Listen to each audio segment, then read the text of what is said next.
Hello and welcome to another episode of the Chrissie Mayr podcast. We are on iTunes, YouTube, Spotify, and SoundCloud. And if you happen to be listening to us on iTunes, please leave a 5-star review. This review is from One Low Life. The review just says, I love her. Chrissie is smart, funny, and beautiful. I swear to God, I don't write these myself. Chrissie is smart, funny, and beautiful. If you get a chance to see her live, please go see her. Zippy357. Oh, this is Zippy. Zippy saw me at Hyenas in Dallas a couple weeks ago during the great blackout of Texas. That was pretty epic. I know, it's like the one time I go to Dallas and they have a crazy blackout. Yes, so excited to share the sponsor for today's show, Cushy Dreams. Cushy Dreams specializes in premium smokable CBD hemp flower. It comes in these tins and also in these pre-roll joints here. I love their products just because I have a couple pulls and I immediately feel de-stressed. My mind and my body feel instantly relaxed. And I was somebody who would smoke pot pretty frequently. That's what comedians do. Yes, you're going to enjoy all the health benefits of CBD without getting high. There's under 0.3% THC in all of these products. It's cannabis that ships directly to you. It's legal in all 50 states. Join the men and women who are sick of vapes and gummies and want to smoke their CBD. Cushy Dreams. It looks and feels just like high quality marijuana. They take the artisan approach. Every run is in a small batch. It's 100% hand trimmed, never machine trimmed. They're constantly doing tests to ensure compliance and purity. You can find out all about that on their website, cushydreams.com. Each batch is slow cured for 2 to 4 weeks to guarantee freshness and preserve flavor and cannabinoids. And best of all, it's grown here in the USA. They come in specific indica sativa blends like energy, hustle, relax, dream, create, whatever you want to do. I really like the hustle because it's like I'm relaxed, but also I want to go and carpe diem. So go to cushydreams.com, get your high quality CBD bud at the checkout. Use promo code CMP to get 20% off every single order, not just the first, and smoke your CBD. Quickly, I'm doing stand-up, guys. The domestic terrorist tour continues. I'm going to be at the House of Laughs in Wilmington, Delaware, April 23rd and 24th, then heading to Florida to the Boca Black Box, April 30th. May 1st is the Lake Park Black Box in Palm Beach, Florida. May 2nd, Side Splitters in Tampa. May 9th, Bricktown Comedy Club in OKC. May 14th and 15th, Comedians of the Compound is coming to Austin, Texas. I think it's called the Big Laughs Comedy Club down there. Then May 18th, I'll be at Zany's in Nashville. May 19th, Stand Up Live in Huntsville, Alabama. And June 3rd, Hilarities in Cleveland. Check out my website, chrissiemayr.com, for details and tickets. Yes. Really quick shout out to my other sponsor. Got a lot of smoking and not smoking related sponsors. I love it. Lucy.co. Lucy is, if you're looking for a nicotine substitute that doesn't suck, Lucy is the place to go. These products were founded by Caltech scientists and former smokers looking for a better and cleaner nicotine alternative. These products were researched for 3 years to be made for people, not patients.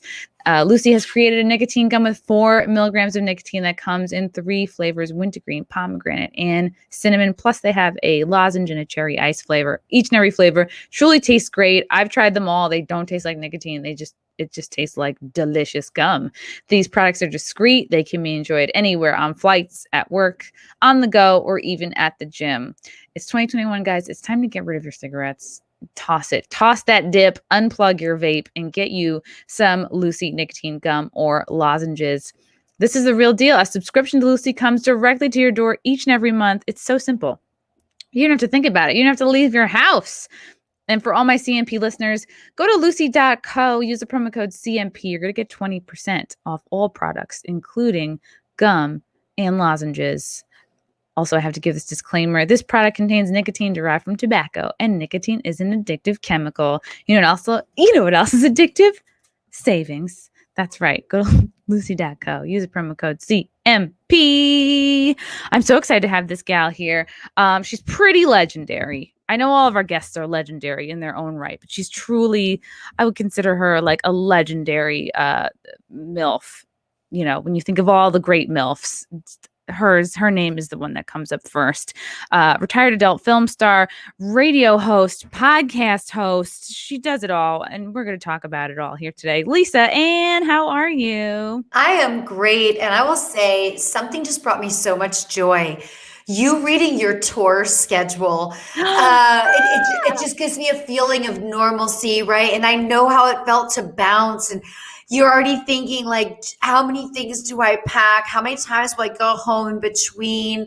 But it's so exciting to be able to do it, and you've got to feel great about getting out in front of other humans again. I know it's very different, but it's ideal traveling. Airports are still pretty empty. Everything is really fucking clean. I mean, I've never seen clean. So clean.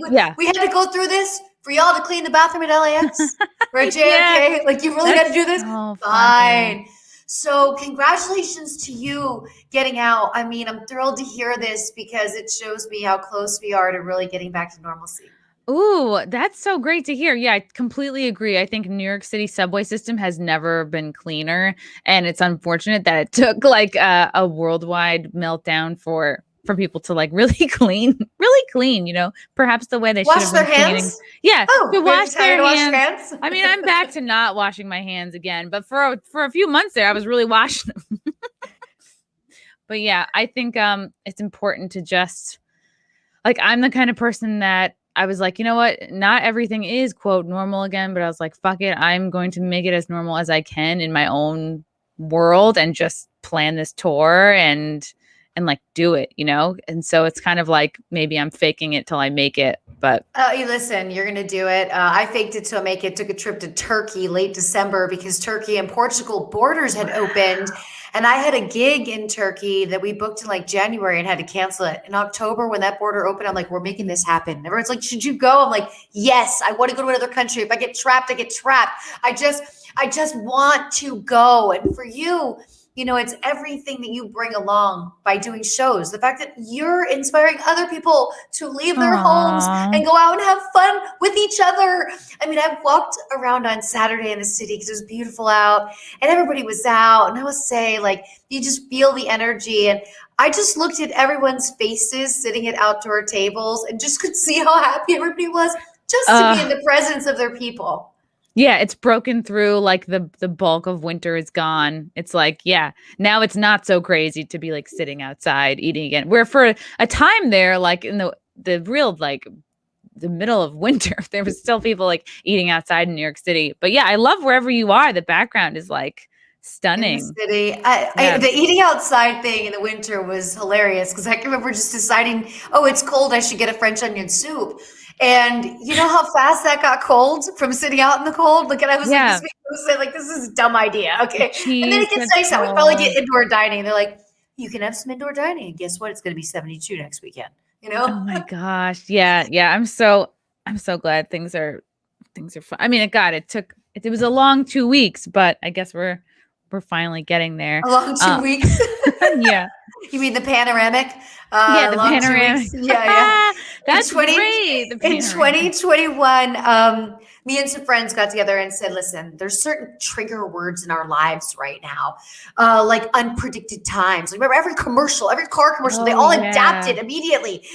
And the food delivery, like, we know what's happening. Just give us your regular commercials. We're not going to not mass shame you. We're not going to And so we decided that we would no longer call it a pandemic, that we would just call it a panoramic. Sounds so much more fun. And we are at the fun part of the panoramic. The panoramic, yeah, that we can see everything. Yeah. We can start to see outside. You're going to shows, girl. Okay, you're going to shows. That shows me we can see. This, the topic of the panoramic, like, very perfectly is going to launch us into what I want to talk about because obviously you're like a porn legend, but in the interviews I've listened to you, I feel like you and I feel like exactly the same on so many things. And I'm sure it's tricky to me, it feels tricky to criticize porn or the porn industry at all, because I I feel like it doesn't take much for people to be like, oh, you're anti-sex worker, you're anti, but it's like, no. I just find like, there's so many nuances. It's such a huge industry, but what I wanted to launch into is because, right, we've had these crazy lockdowns for about a year now.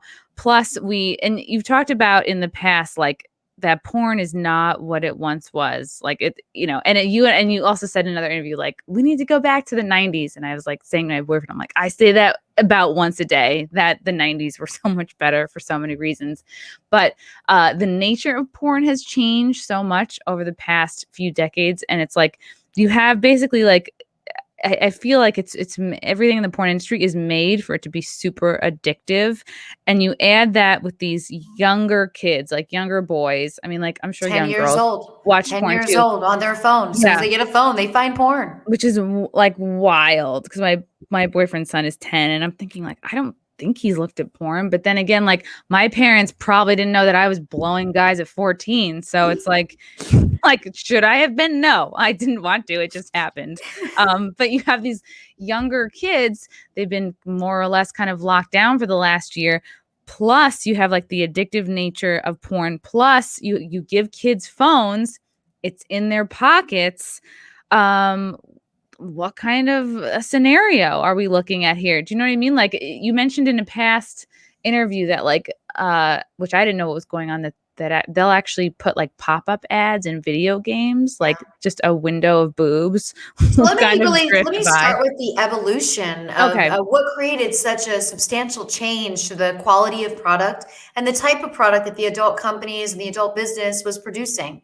So in the 80s and 90s, when everything was still just sold on VHS and it had to be distributed in the US and to other countries, even the US has different distribution laws. So you're in the Bible Belt, there's certain things you can't do. And I can remember you could only use 2 fingers. You couldn't do a fist. Like the thumb had to be present. There were all these rules and balances because the producers normally didn't want to run the risk of making something and then making sure somebody in sales didn't send it to the wrong state. And when those things did happen, by the way, those owners went to jail.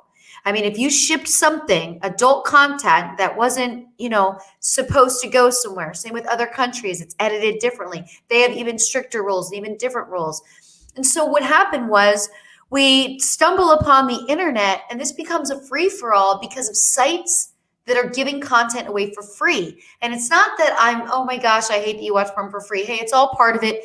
Musicians dealt with it with music when Napster happened many, many years ago, but that free access, you don't need a credit card. You don't need to prove you're anybody. So you can be 10 years old and going in there. So there's that. And then once these same production houses and directors, and they realize, oh, it's a free for all, they stopped limiting themselves. And no matter what you do for a living, once you do it for long enough, you reach a point where you got to like take it up a notch, right? I was a go-go dancer first. Then I danced topless. Yeah. Then I went nude. Okay. Then I did porn. Okay. Like there was a progression to this, but there's been no real progression. We've gone from 0 to 60 because these directors are like, oh, I was never allowed to fist a girl. Oh, I was never allowed to strangle a girl. Oh, I was never allowed to spit on a girl. Oh, I was never allowed to hit a girl. It's like a new discovery to them. And what they're putting out there is absolutely the most addictive style of content, because the release from the body is different. It's like watching a really scary movie. It's like watching something really intense. So it pulls you in on multiple levels. And then if you connect with it and you orgasm, oh my gosh, this is a feeling that can it be duplicated? Do I need to do this in my real life? So we haven't put any regulations on the internet, which is it's too bad. And the industry, you can't get people to regulate themselves and say this probably just isn't appropriate to shoot anything where a woman is the weaker of the two. Like, could we get to that point where there was no intent of violence or no forcing or she does not need to have to submit. It should be sex and sharing sexual experience should be a very mutual thing. And porn is kind of taking that away. And in the 90s, because the scenes were so clean and because they didn't even get up in you, now these handheld cameras, you turn around, director's in your ass. You're like, the colonoscopy back there. You're back there. Good to know. You could have tapped my foot. Let me know you're back there. But there were so many different restrictions and we didn't shoot as much spread and as much graphic. And so there was also the need for foreplay and kissing and undressing. I mean, if you go back and watch an old 90s porn, they might have killed 8 minutes with the dude seductively taking her clothes off in such a beautiful, mindful, Wow. That loving to me is the way. hottest part. Oh, you had to unbutton one at a time. Now, when you go on a set, a director will say, does that guy's shirt have buttons yet? Tell him to unbutton it and just cheat it and tuck it in. I don't want to wait for him to unbutton it.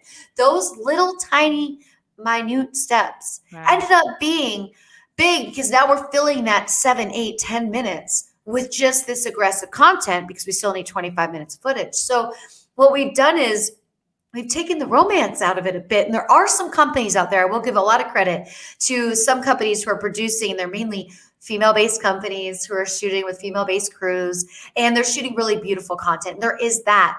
But we haven't created a demand for a buyer with that yet because guess what? The tube sites don't even care about that stuff. They want the hard shit. And so when I see friends of mine giving their teenagers cell phones for the first time, I'm like, this is when you got to have your first sex talk. I know it's difficult, but you have to say something to the extent of, you know, there's going to be things on the internet that do not pertain to you at this current time. And there's a lot of information, a lot of bad information. If you find something you don't understand, bring it to me so we can talk about it. Have that conversation. Yeah. Because then if you had that openness and something was stumbled upon, but I think it's a start. I mean, we don't let our kids run outside without asking them where they're going, who they're talking to, or how long they'll be gone. So why are we letting them just get on the internet? There's these sites that are so close in name to something that could be, but we are creating young people with an addiction to something. And what's happening is the younger generation is having less sex than any generation has had. God, and it's because the girls are afraid of the guys because the guys have watched so much porn that in their very, like, I've had so many young women in my life come to me, like, say, first time I had sex with a guy, he was like strangling me and I didn't know what to do. I didn't know if he was trying to murder me. I'm like, oh, because you didn't sit on the internet and watch porn for the past 6 years like he did. He thinks that's hot because that's what he's seeing. So we're putting a bad message out there. And the only way to really take that next step is to offer porn education in school with sex education. Wow, that's bold. But it would be important. Teach them that we're tested every 2 weeks, that we're aware of our sexual health and our sexual wellness, that we choose our partners, that we get paid, that there's a process to go through to do these scenes, you know, whether it's a DP or an anal, that we're sexual stunt people is what I like to say. We're sexual stunt people, understand that. But there will come that. And I think other countries will do it before us, like probably New Zealand. Probably New Zealand and Australia. Now, those two countries make me as a producer from when I had my production company completely edit things differently because they do not accept anything graphic where the woman is being forced, where it isn't a mutual situation. Everything I just talked about, they've covered. You can't ship that there. Wow, it's interesting. And in some people's minds, they would consider that to be, oh, that's more conservative, or oh, that's like, you know, if you're editing out the graphic stuff, but really it's not. It's like they're being mindful of not just the how it makes a female performer look, but what they're kind of imprinting into these young minds. Yeah, they're really making sure that consent plays a role, and that's something that's very important, and that's something that we don't address. And if we had the sexual education adding in a, you know, understanding of porn, well, that criteria could be consent, because I think consent is something that really needs to be added into young people's vocabulary when it comes to sexual education, because you should ask a girl if she wants to be strangled. You should never hit a girl first. You should always ask her, do you want to be hit? Most likely she's going to run for the door, but that's okay. But consent is everything. Wow. And yet you talk to like adult men, like I'm sure, have you heard this a lot? Like, oh, well, everything because of Me Too, it ruined everything. And now everything's got to be so laid out. And like, I guess I understand the devil's advocate side of it. That's like, oh, the act of asking for consent is not sexy. Like it breaks mood. But at the same time, like, sometimes you can give consent non-verbally, but like that's not always the case. So do you know what I mean? Like, what do you say to people who are like, oh, asking for consent is just like, it's lame, and you know, we can't just have sex anymore, everything's got to be. It's only lame if you make it lame because you're not having a mature conversation about it. And there's nothing wrong with communicating before sex. So, you know, before every single porn scene, the partners, so me and my co-stars, sit down. Anything new, your back bothering you, anything you don't want to do, we decide on what our signal will be. Normally it's like 2 taps on the leg. That means stop. Oh, So we have this consent conversation. It's something that I had trained in the 90s is you go in a room alone with your performer and you talk amongst each other, and it's something that the director doesn't have to know about. But if the girl's having a personal thing, or some girls have a curve to their cervix, some guys have a curve to their penis, all this is mapped out during that conversation. And it's also it relaxes you because now you've covered the bases. And so I found it to be extremely calming. But sure, men are going to make that of the outcome of Me Too. But you guys got to realize that some other people ruined it for you. And now you're just kind of doing the duty. You got to be more responsible. And if you're with the right person and you've had good cues throughout your engagement together, whether it's dating, what have you, then you should be able to work out consent easily through conversation. It's the fact that these guys want to go on a dating app and they want to fuck the girl the first night. And so they think that will ruin it because obviously they're planning on never seeing her again. Yeah. And this is like so interesting. And I talked to this young man. He's 21 years old, very conservative, very religious. His name's John Doyle. I did a interview with him like a few weeks back when I was in Texas. And it's kind of amazing to see like, wow, it's like I'm like I would consider myself like more classically liberal than him. Whenever I have friends who are porn stars, I love talking to like I'm just fascinated by the whole industry. And he kind of poo-poos it. But the one thing I feel like we'd agreed on is that porn kind of does change like a little bit of your brain chemistry. Like if you're especially if you're younger and you're watching something that you've gone down a rabbit hole, you're watching something more violent than an adult would have wandered in on, but then they get off from it. It's like it actually changes the neurons, or it changes the way like your brain fires off. So it's like you have this like this addiction, right? And you're also so used to getting whatever you want immediately, like next. Oh, I don't like this girl. Like you can be so endlessly picky online that when it comes time to meet a girl in real life, it's like you have these, because I've gone to EVN and I see how these super fans act around so like they're awkward. girls. They like don't they're know idols. how to talk to anybody. They don't know how to talk. Okay, so I collect emails and Ask Lisa Ann at Gmail for my podcast. And I get a lot of emails from young men about how many scenes they've watched, but yet they can't seem to lose their virginity. And I'm like, you got to get your dick out of your hand and put it in a fucking vagina. I mean, the first step is stop watching porn. Because I think what made us want sex when I was younger is that we were so curious about the human body and what we were going to look like naked and what it was going to feel like when we touched. I mean, we had to explore to do this. And I think that lack of curiosity, shutting that door, because now, just like you said, you can go through choices and choices and choices and choices. And no, I don't like that. And that is just stunting them when they walk out the door. And also remember, none of the girls they're going to see are going to compare to the images that they've formed in their minds. You can't compete with that.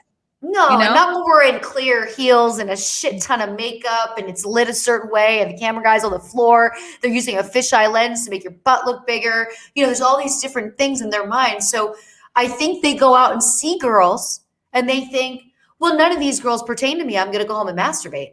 And it's blowing my mind. And also I've realized, I'm trying to find my space on TikTok. I haven't ventured there yet. I'm too old to do dances in my mind.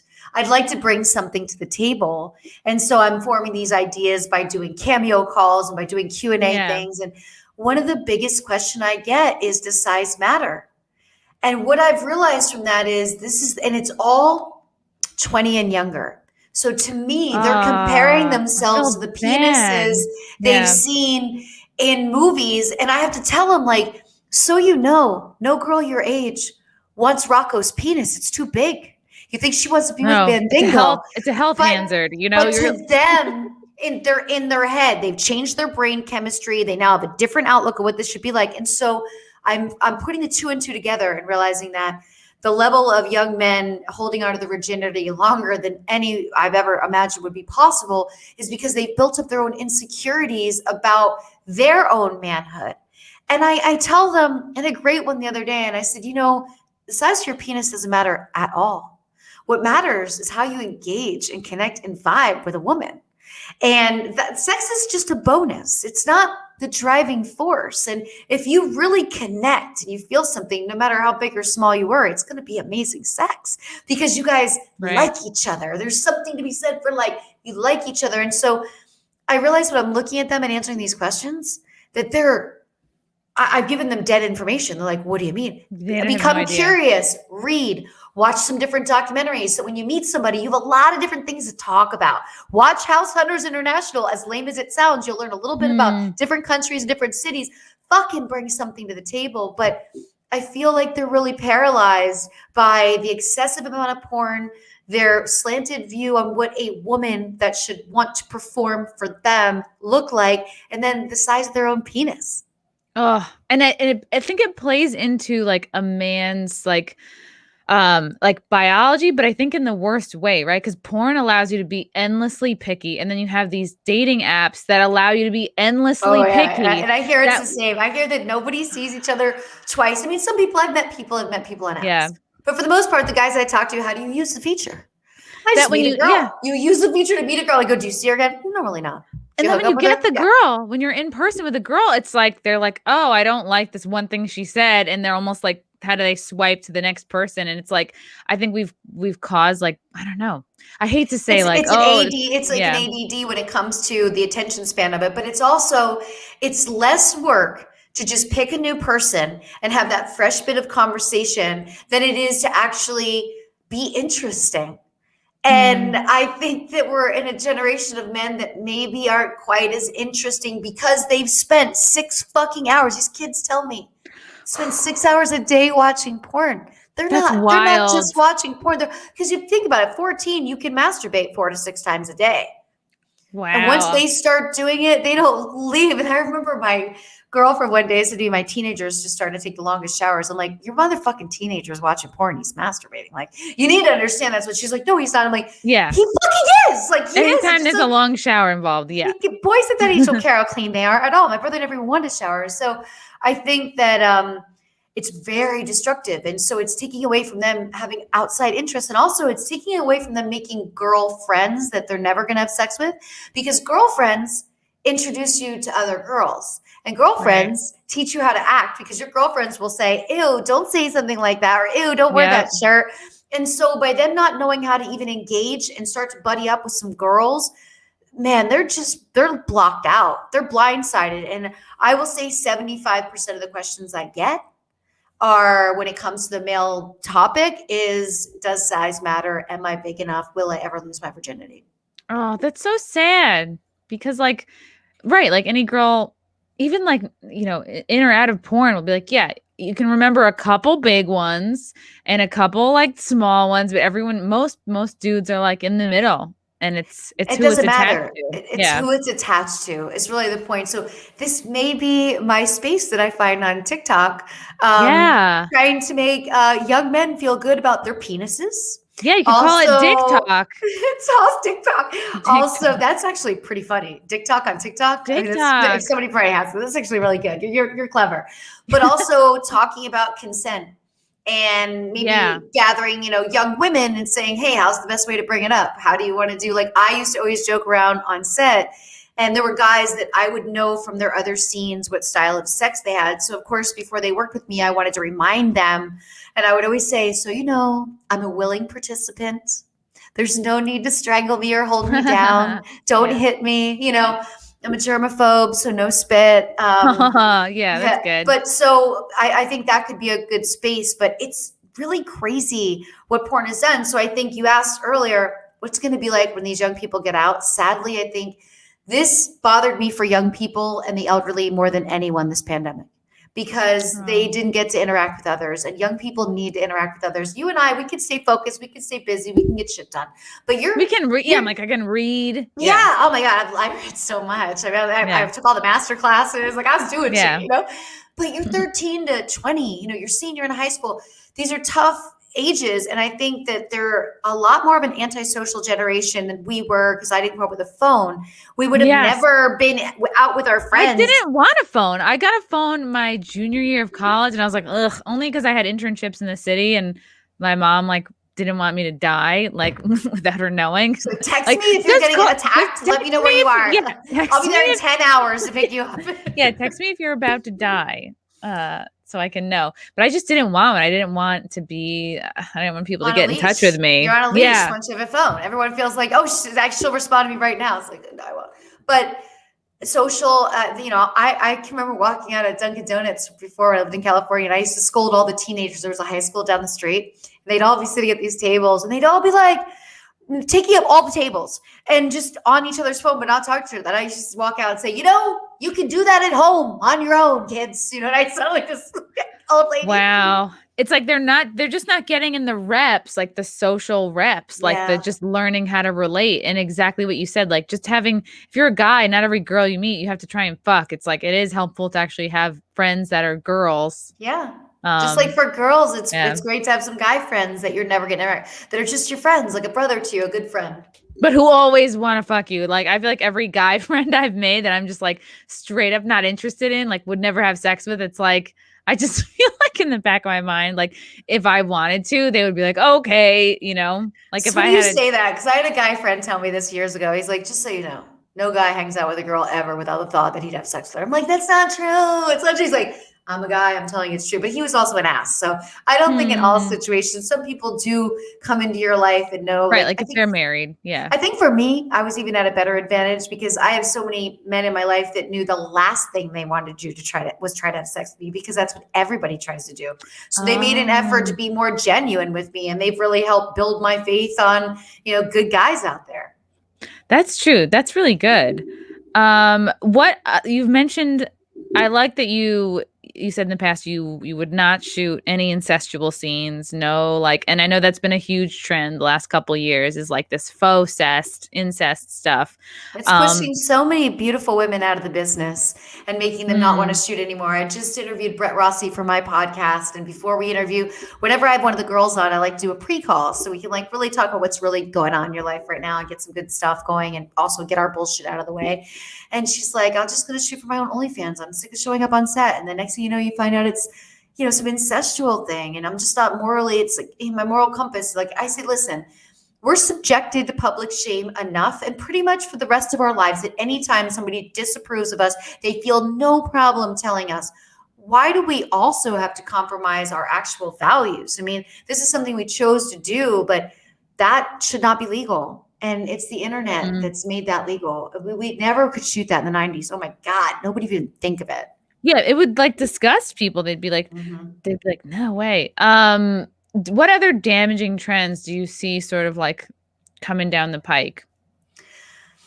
I think the industry is actually in for a nice jolt in an interesting way, because so many of these young men and women have been empowered through platforms like OnlyFans, and through starting a podcast, and through doing other things, and making merch. And what I've realized from these conversations I still have, and I'm lucky to be connected with some people in the industry still, and how empowered they feel, and the fact that they're like, yeah, I'm never working for that person, or that person again, or, oh, I'm never doing this again. I'm like, oh, what I think could happen is, sure, there's always going to be the bottom feeder agents that are going to feed these people. But if you can't survive as a producer, you can't survive. So if this is what I think it is, I think a lot of this stuff could get really nicely weeded out. Sadly, the new girls will still get put on set to do things that they don't want to do until they learn that they have a voice. That will always be a thing.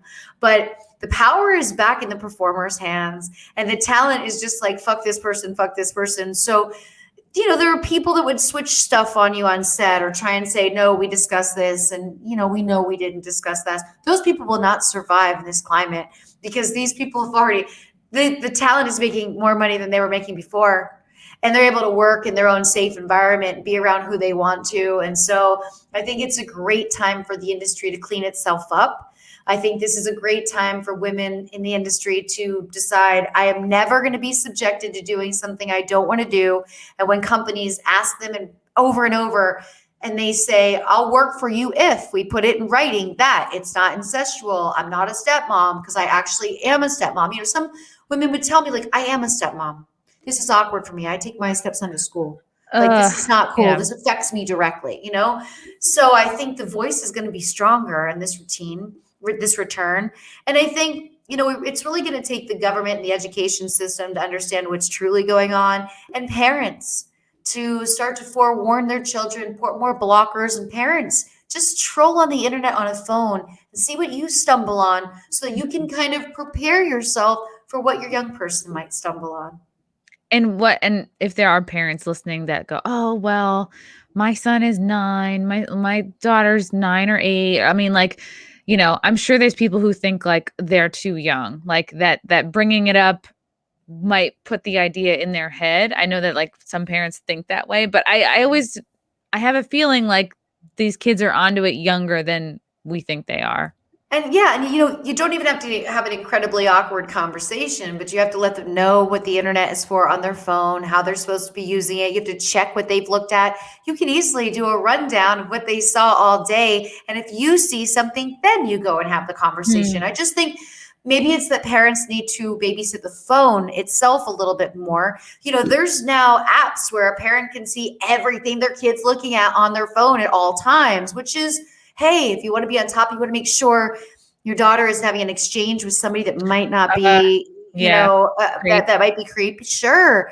You want to make sure your daughter isn't putting out photos that make her look a little bit older, what have you. There's just a lot of weirdness out there. And so we need more disclaimers of what you're giving your kid when you hand over a cell phone.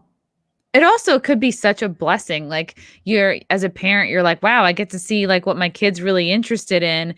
And it could be the biggest blessing. Like, wow, I didn't know they were so interested in like architecture. Maybe I'll sign them up. Satellite or the stars you're right. It can go both ways, but I think we just need to have a quieter, because you can't rely on the industry to regulate. It doesn't need to. There's not a law requiring it.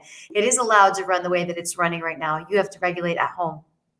It's like so interesting the point you made about the younger girls will kind of do things they don't necessarily want to do. And I'm like, yeah, I think back to like when I was younger, like I was years of doing stuff I didn't want to do. Like until only kind of recently did I realize like, oh yeah, you can say no. And I want you to expand a little bit more about how the industry might take advantage of like a weaker talent, I guess. So when you're new, especially now, new girls come in at 18 years old, you're pretty excited. You're ready to come into a boatload of cash. You think you're going to be famous. You're excited about your social media. Like everything is popping. So you're on set and a guy says, oh, we're having an extra guy come for a BJ. And the girl will do it. Maybe not look at his test. And maybe he's not even part of the scene. And maybe it's just the director's friend. Oh my God, really? I had an agency for 4 years. It was the absolute worst job I ever had because it was the first time I had to visually see and work with the underbelly of the industry. I had been a contract girl in the early 90s. I had met all the right people. I had enough work to keep me busy. I didn't have to really dig, but I had to dig. And the amount of phone calls I got from bathrooms of girls on set crying that there were extra guys there and the director said she wasn't going to get paid if she didn't have sex with them. Like this was a regular fucking me getting in my car, telling the girls stay in the bathroom. I'm going on set by myself like I'm some badass going to just see. But, I had a voice. So the director knew if I walked in yelling and there were 3 dudes there, I was like, you're fucking done. I'm telling everybody this. This is a fucking horrible thing. How can you do this? But those are emotionally traumatizing situations. And if the girl wasn't bold enough to call me, or she had a different agent that maybe she couldn't call because he would say, don't complain on set. You're new. You want people to want to work with you. You've got to do whatever to be popular. It's a divide. So it's 50-50. It's a roll of the dice. And so the younger talent is definitely the prey. And the agents are like, they want to make money. So they might not give them the strength and the right information to make sure that they know they can say no. I always told girls to never live off of porn. My thing was feature dancing. So I feature danced. I did a lot of nightclub appearances, bookstore signings. That was where I made my money. Where I looked at my money, I'm going to live off this money. My porn was my extra money that I'm going to save this money. The reason I said don't live off of porn is because when you show up on set and something is fucked up and you need that paycheck to pay a bill and you've got to do something that is, you are so vulnerable. You're naked. You're with strangers. you've got to do something you don't want to do. It is next level scarring. It's not like filling a couple extra bottles of ketchup at the diner on your night shift. You know what I mean? This is scarring. So by not living off of it, I didn't have to worry about, hey, I'm going to walk off this set right now and I'm not going to work for you again. So that was always like, have that balance.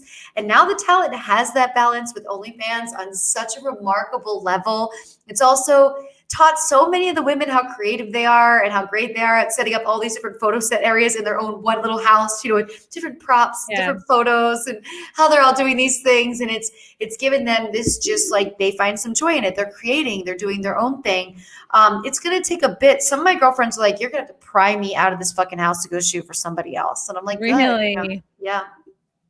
That's cool, because it's like you said in the beginning, like when we started talking, you're like, yeah, a lot of the porn we're seeing is like these same few directors. Like, I've never choked someone, so let's see that. I've never spat on someone, so let's see that. It's almost like, I mean, I don't watch as much porn as I should, but it seems like I watch a lot of it, and then I get turned off, and then I'm not gonna go like look for more. Like, of course, I'll watch I'll watch my friends' porn, but like, you know, I'll just be like, a lot of it doesn't interest me, and so it's nice to see that OnlyFans is exploding. There are more creators, which hopefully will change the tide of just like, I guess, perspectives out there. For like, I watch European porn, so you know it's a little bit more. I love European porn. More arm hair, maybe. Just more stylish. You're not dealing with dialogue because they have to put in the different languages, but it's a lot more sexual because they are filling that space where they would have dialogue, and it's, you know, a lot of really pretty lingerie. They're really big on lingerie and stockings and accessories and details and leaving some pieces on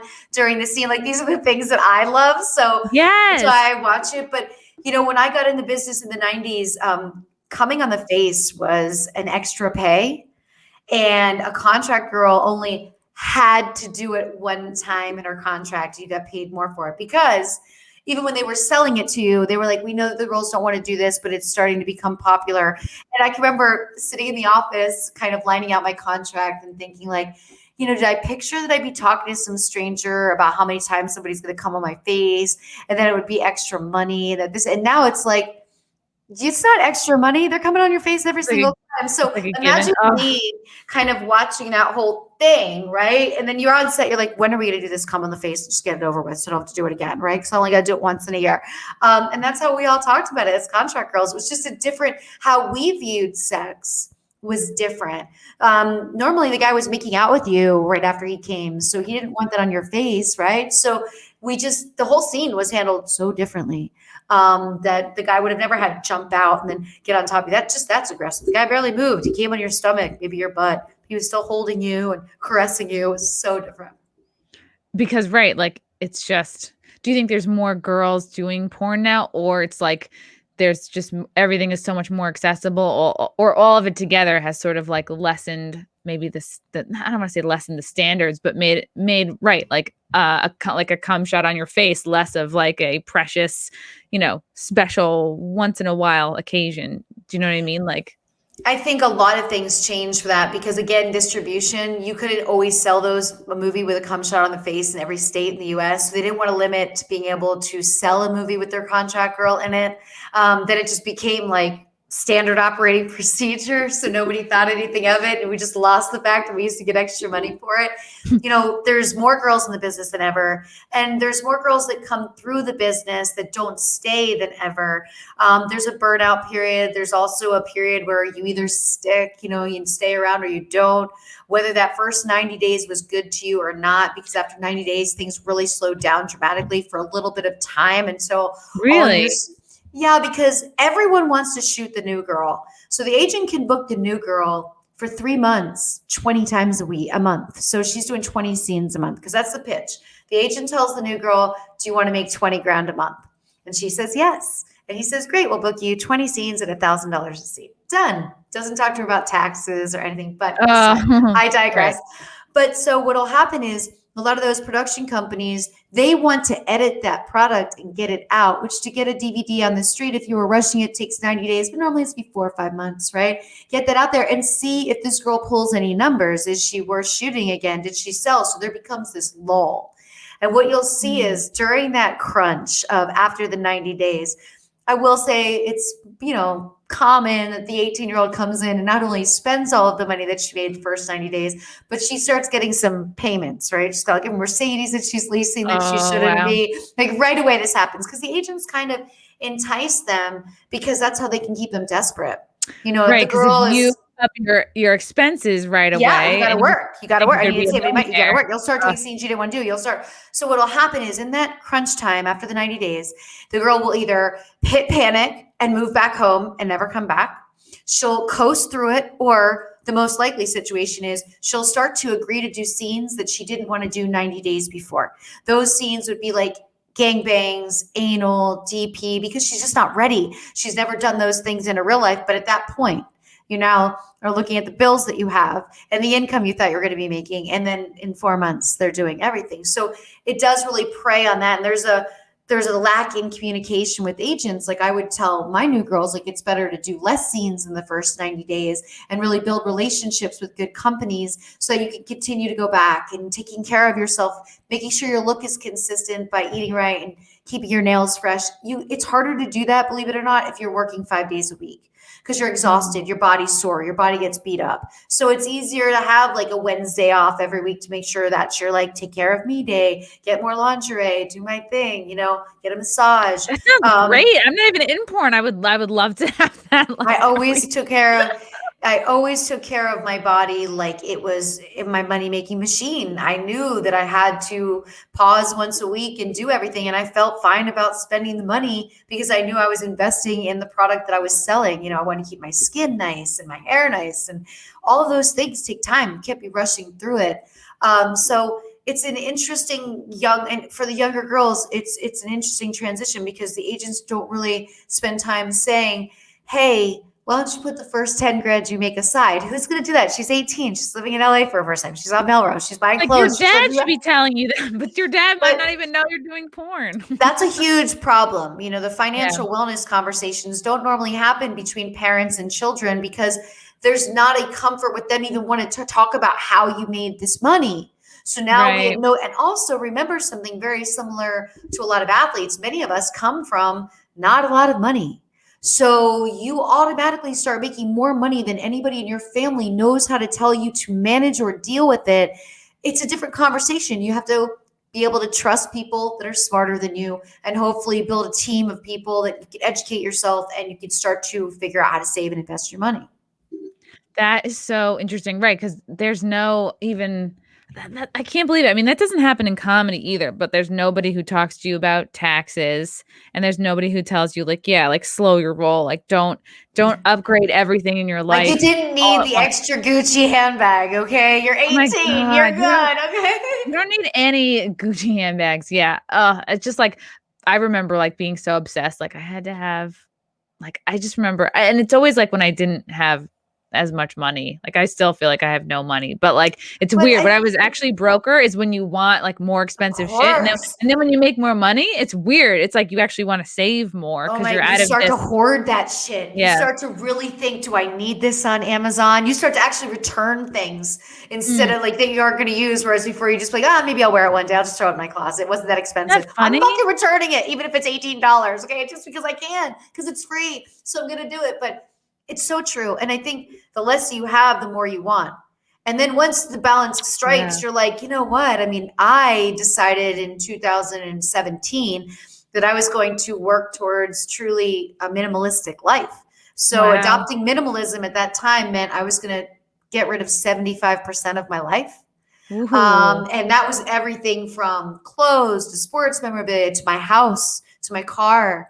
And I took from 4,000 square feet to saying, I'm going to live in 1,000 square feet in New York City with no car. How am I going to do this? And it was a fascinating 2-year process because I sold some things. I gave things away to friends. Like I just went through this whole thing and it really made you think about what you've already spent. And I think from going through that, I'm not only a lot more cautious about what I buy now, but when I buy something, I have to get rid of something. So I'm much better about donating and not letting my closet get cluttered. I'm much better about like wearing my shit till my black shirt is so faded, I get another one, replace it, and don't keep the old one, just toss it.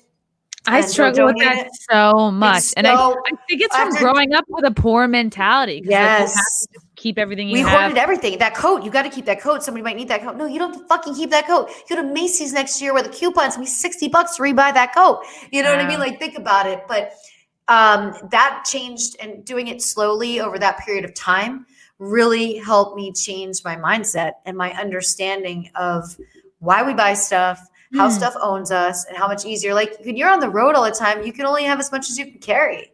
There's something so freeing about that.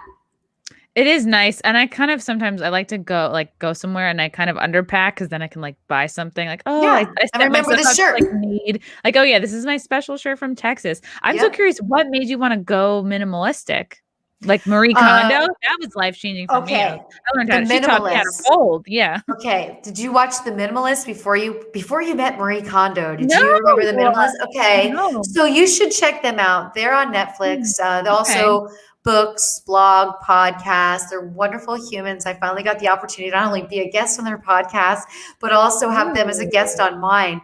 But I was 2016, their first documentary came out, and I watched it, and it just had that like, whew, that moment where I'm like, oh my gosh, I love everything they're saying. Like, I want to love people and use things, but I think right now we use people because we love things. Like, I want to change how I view, and so that was this trigger. And I was also, realizing that I moved to LA to get in the business. I want to live in New York and be closer to everything that happens in radio with Sirius XM. So it was time, but I knew that couldn't be an overnight thing because I wasn't going to rent a storage and keep my 5 closets of fucking shit in storage. So I had to go through it. And I allowed myself that time while still working, while still traveling, just say, okay, this is this project. And it was just fascinating how much we accumulate, why you have, 2 extra blenders in your cabinet when you just bought a NutriBullet. I have no idea. But when you actually do, and then Marie Kondo came around and she was like, next step, because she makes you take everything out and put it in a pile, which halfway through you hate your life because you're like, what did I just do? I got to put all this away. But it does make you not put as much away. Yeah. The trick is you're like, fuck this. I'm not putting all this back. I got to get rid of some of this. Psychological. The thing I get hung up on is like, I really like this item. It will be perfect in like 10 pounds. That's what I get hung up on. Because it's like, oh, am I going to throw out this like great item? But then then I get sad and I'm like, bitch, you should be working out. If it's something that you're wishing for, you keep it. Yeah. But it's just the matter of the stuff that you held on, like maybe these jeans will be back in style. They probably won't. And by the time they are, they're probably going to be like stretched out or not fit you well. But that was really a life-changing process for me. And it couldn't have happened at a better time because I moved to New York City full-time December of 2019. And I think it was easier to go through the quarantine situation with less stuff because I didn't need people to come in to fix anything. I didn't have 4 bathrooms in my old place. Wow. I didn't have all this stuff to take care of. It was just me. And I was like, oh, I can just kind of sit and read. I don't have a ton of stuff to take care of. Like, this is kind of great. So it was weird how it evolved into making my life even easier during a time where we could have less. There wasn't as much at the store. You've learned to live with less, so it's not as big of a deal. You can't go and walk around Target. Not a big deal. I stopped walking around Target. It's wild. Like, just walking around New York City every day, I would end up buying so much stuff because I'm walking past the Sephora. I'd be like, what's another lipstick? Like, I deserve another lipstick. Like, whatever. It's just $20 or something. Like that top at H&M is only $10. I'll buy it. Oh wait, there's 2 more things in there. Okay, but so yeah, you always. And then you're not home. I would never be home. I would like be like working or performing all the time, and then so you're never home, so you don't realize how much stuff you're accumulating. Oh, yeah. And then now that we've been home for like a year, it's like my shopping habits are so different. Like, I used to fall like really prey to like, I don't know, I'm going to say mostly like Coach and like, my clothes. You send to those emails if there's a sale and you kind of have to do it. And it's always timed out perfectly where you're relaxed enough in bed. And I would stress and I would like spend so much time looking at it and be like, well, it's worth the money. And like, it's like, it sucks up so much time too, thinking about if you want it, if you need it, I deserve it. And like the whole back and forth. It's a good deal. So you like convince yourself. If you watch the first Minimalist documentary, they released a new one this year on New Year's Eve, and they talk about the amount of ads that are put in our face daily that actually do stimulate our brain. The average person sees 5,000 ads a day. And eventually you see or hear an ad, and then you go out on the street and you see someone wearing it, and then it's a double whammy, and then you think you should have it. It's really, again, it's like psychological warfare, right? You're feeding us this, that we need all of these things. It's this gluttonous American dream. I think what triggered me too was I spent a month in Italy in 2018. And, Italians live so much more simple. One of my girlfriends from here moved there, and I loved how she lived. Her kitchen was so sweet and basic. I mean, they're not worried about having a dishwasher. Their washer and dryers are all in one if you even have a washer and dryer. They don't have as much stuff. They're not collectors of stuff. They live in, and they buy what they need at the store. They don't have as big of fridges as ours. Their fridges are smaller, but they just go to the little market and buy food every 2 or 3 days. It's like part of what they do, their life. And I loved it. And I was like, wow, if you just can live so much more simple and be just as happy. Wowie. Oh man, yeah, right. Like, because I remember when I went to Italy, it was like, oh, you just go to the market, you get a fresh thing, you go out for like the day. Oh my goodness, I miss traveling. Who knows? Who knows if I'll ever go back out there. Let's see. Yeah, I really appreciate your kind of like entrepreneurial take on the industry, because that I think is what's been great. Things have been like shaken up. You don't just have to abide by, right, like shooting with a company you're not fond of, or just like it's more in the creative hands of the girls and the guys. But yeah, and I think if they do go back out there and they have one jarring experience, they're gonna be like, wait a minute, for 13 months I didn't deal with any of this bullshit. They're not gonna be as flexible as they once were. They know their worth now. The men and the women in the industry are more empowered, and not just of the industry. Look at how many we're reading about it now, housewives, moms, what have you, anybody that need to put food on their table. I respect the fact that, you're doing what you have to do. Listen, Uncle Sam must fucking love OnlyFans.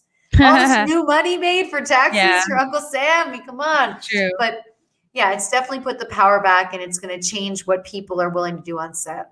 Have you met girls who feel a little bit competitive of, say, like, I know a bunch like housewives or just regular girls or comedians even that got into OnlyFans because they're like, oh, I need to make money now. Like, do you feel like the girls that have been in the industry feel like, oh, this is now we have more girls to compete with? Or do you find like the professionals are like, no, we're not even in the same category? It's like social media, right? You can have as many followers as you want. Everybody's into something different. I think we fully support all of the growth because it makes the application better, because the company's making more money so they can continue to upgrade the platform. So that's a benefit for us.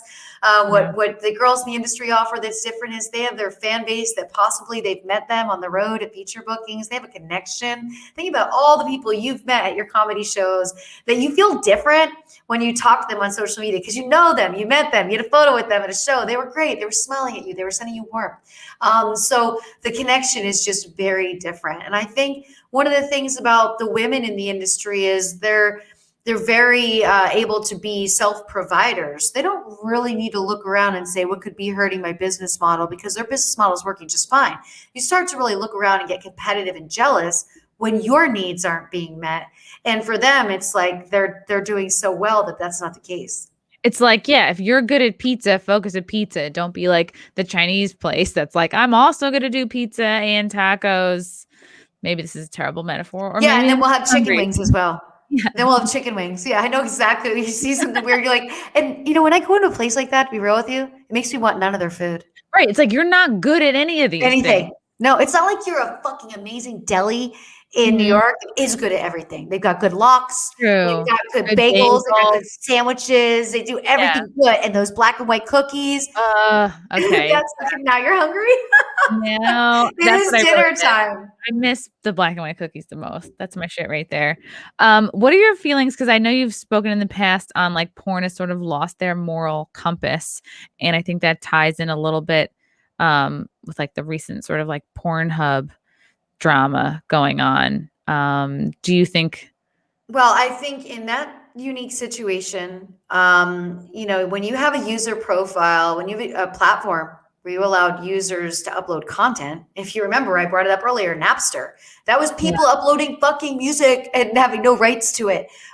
This is very similar. There was content being uploaded that nobody had the rights to and nobody had permission for. And it's just like if you go to email a social media platform because something weird happened and you have to wait for them to email you back. I'm assuming that's what it was like when these people were trying to get this content removed. It was just a bad fucking idea. It was a bad idea from the get-go because we're producers, because we know the law. We know the paperwork that needs to be, we know how to prove that everybody's 18. I can remember when that was first a conversation. I'm like, well, how are you really going to legit prove that you have the right IDs? Like nothing's going to be a good quality to know. Like we would scan IDs on set to make sure they were real IDs because you want to make sure you don't have, workers using fake IDs, what have you, like at the nightclub.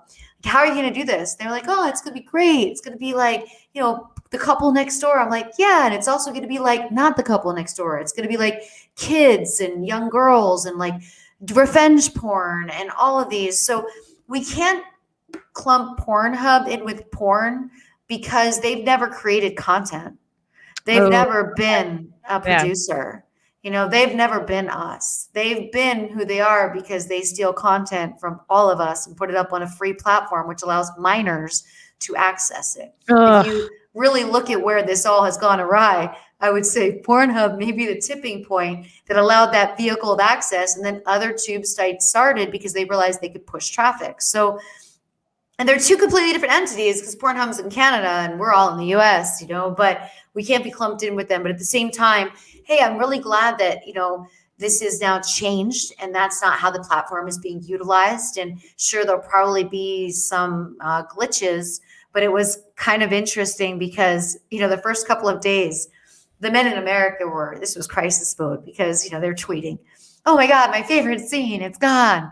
And every time I'd see one of those, because Pornhub had to get rid of such a volume of content, every time I'd see one of those, I'd say, what does that say about you?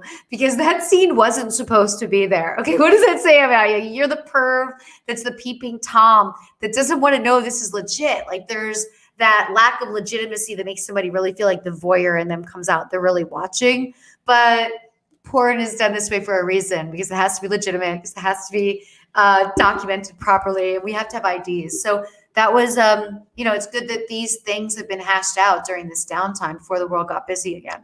That's a really good point. Yeah, because it's just there's so much about porn that's beautiful, and you can share like your one's true love for sex, love of connection, really beautiful moments caught on film, and then it's like you have this other side that's like habit forming. They want you to get addicted. They want to get kids while they're young, and it just seems like they're really at odds with, I think, what's the best part of porn, which is connection ultimately.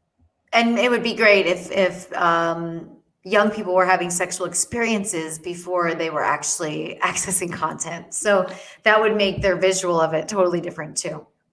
Yeah, that's interesting that you would say, like, if you're having trouble, like, just stop watching it. Oh my God, I tell guys all the time. This is my greatest answer. I'm like, fucking get your dick out of your fucking hand, okay? Go and meet yourself a vagina. Like, have some conversation, bring flowers. Like, Flowers, use it. Use it. You need to get out there and use it. I mean, the endless hours that's being wasted watching tape, it would be like, okay, I played basketball in high school. It would be like if I only watched basketball to watch basketball, not to get better at basketball. I watched basketball, played basketball. These guys just want to watch basketball. They don't want to play. Well, they're just watching porn and they're not actually engaging. Would you say that if do you talk to a lot of people who they watch porn together? Because I feel like most couples, they probably get into the habit of like watching it separately on their own. Oh, I have a lot of friends that watch it together. Okay. Yeah. Because maybe I was thinking, like, do you think it's more healthy to watch it together or to watch it separately? Or I think if you're a couple and you're going to watch it, you watch it together. I don't know if you've ever watched the show The League, but in The League, the husband was allowed to watch porn alone if he was doing one or two things. He either had to be in the shower or on the treadmill. Like she wanted him either working out. Like she had these rules, and then he'd be in there and be in the shower. It was hilarious. He'd be running on the treadmill and watching porn at the same time. I would, one of the things I loved about doing trade shows and traveling was meeting how many beautiful, healthy couples of all ages, even older couples in their 70s would come in and they would have their one night a week where they'd watch porn together and they'd have the type of porn that they liked, maybe a little storyline, whatever it was. But I really liked watching that progress because when I first started, women didn't come to trade shows and couples didn't really come. And then it really opened up, and seeing couples was kind of a cool and beautiful experience because I'm like, oh, you guys are sharing this together. And it's something you both look forward to. So I shoot a lot of cameo messages for couples. So either it's the husband asking me to shoot it for the wife, and they always give me this cute little, we like to watch you on Friday nights. It's always, I'm like, oh my gosh, this is so good. It's so not creepy. It's so beautiful. This is what it was meant for. Thank you. Aw. Yeah. And if a couple doesn't know where to start, like where do you recommend trying to find something that you both like? Yeah, I would start just searching couples content because there are specific, companies that are shooting more couples style content, more stuff with nice storylines or just softer sex. And they all make sure that they're using all of the right keywords so that, it's easier to find. Ooh, I like that. Yeah, it starts maybe someone pays for dinner. That's a turn on. He shows up on time. Yes. Show up on time. A clean shirt. Oh my God. I'm already there. You're late. My knees are welding together. Okay. You're not opening these legs. Oh, this is what people don't get. Do you feel like there's a correlation between the porn of today and increased rates of rape and sex trafficking? There's a lot of people who say, oh, there's no relation. There's kind of got to be a relation. You know what I mean?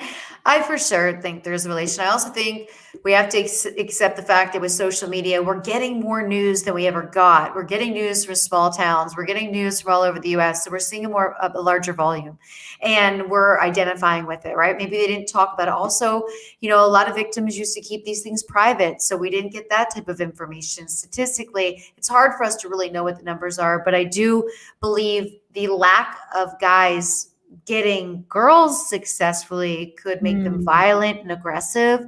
I think that when they go into school and they're maybe not cool, or maybe they're worried about their dick size because they watch too much porn, and then other girls are talking to them and they don't have a good social skill set.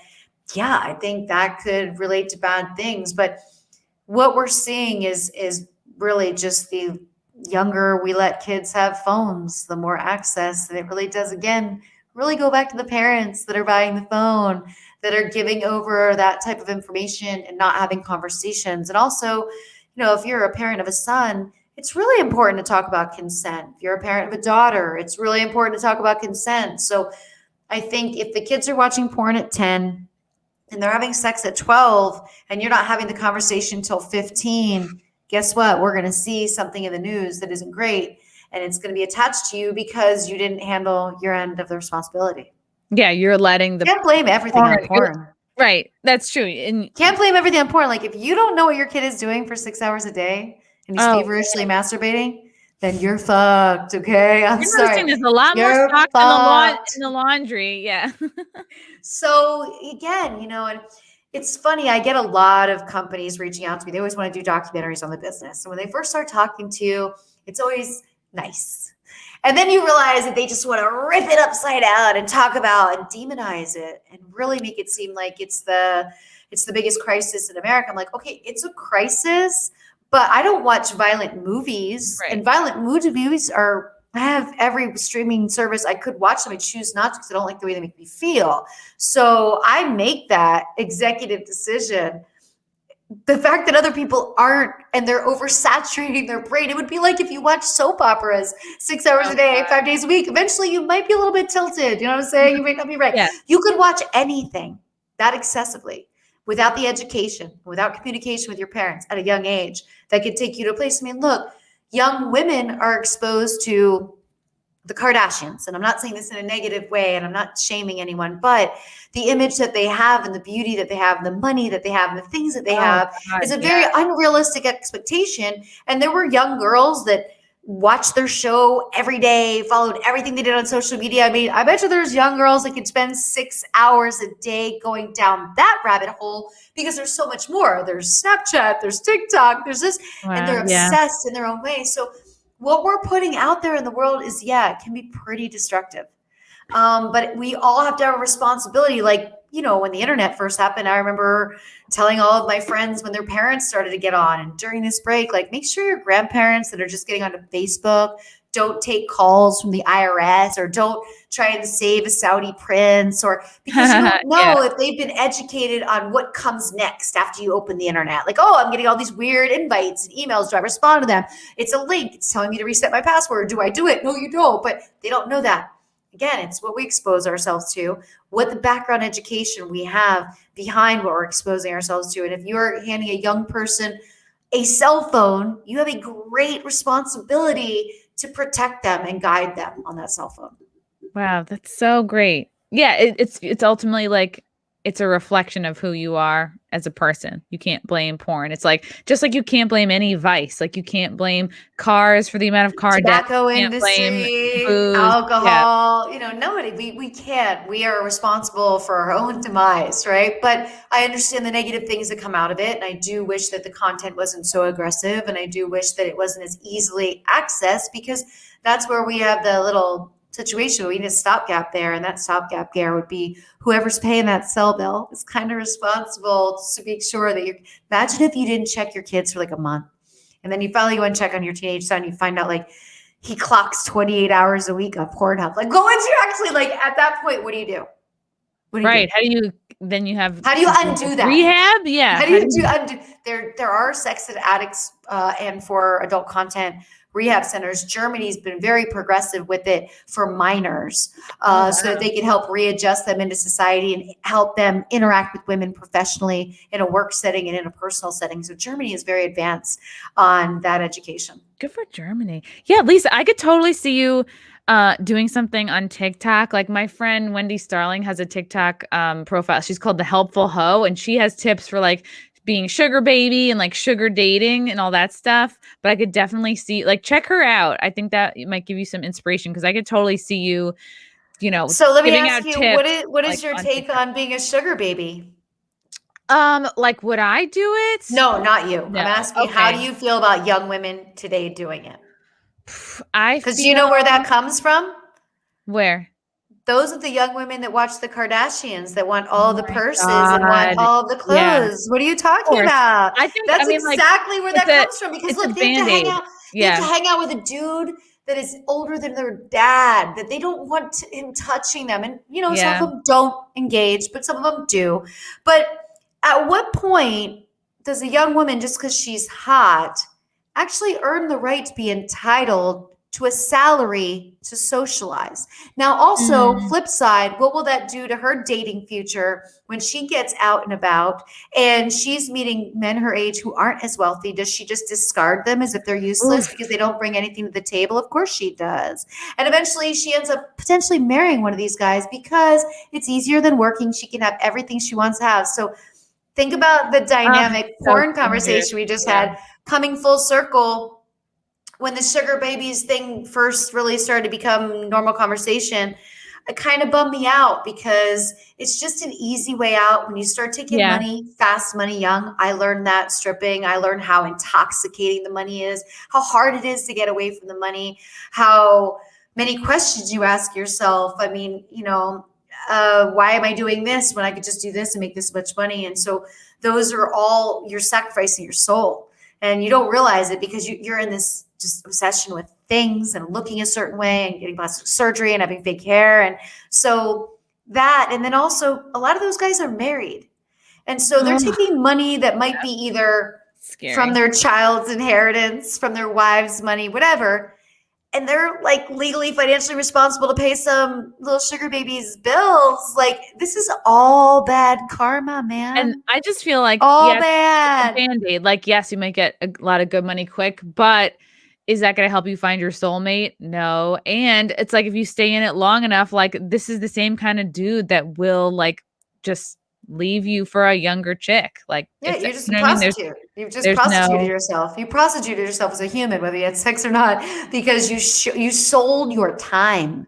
You sold your one-on-one time with somebody. Once you sell your time, giving it to somebody freely is very complex. And it's very isolating, and a lot of the girls won't feel comfortable communicating because they just want to sit and be pretty, and a younger guy's going to want them to be more than just sitting and be pretty, like follow his sports or whatever he does. So yeah, I think this is how it's affecting young women. And I think it's a destructive path. And it's also scary. It's a trust thing. Why are you trusting yourself with some dude that you probably shouldn't be? And they'll get on planes and go to different countries. And I'm like, because I know girls that do it. And I'm like, you got balls because anything could happen. And he's not liable for you, It's so scary. This is like, I feel like you need to be everybody's mom, Lisa. Like you're just so funny you say that because I'm doing a trivia show, and I asked the guys, what's our trivia team name?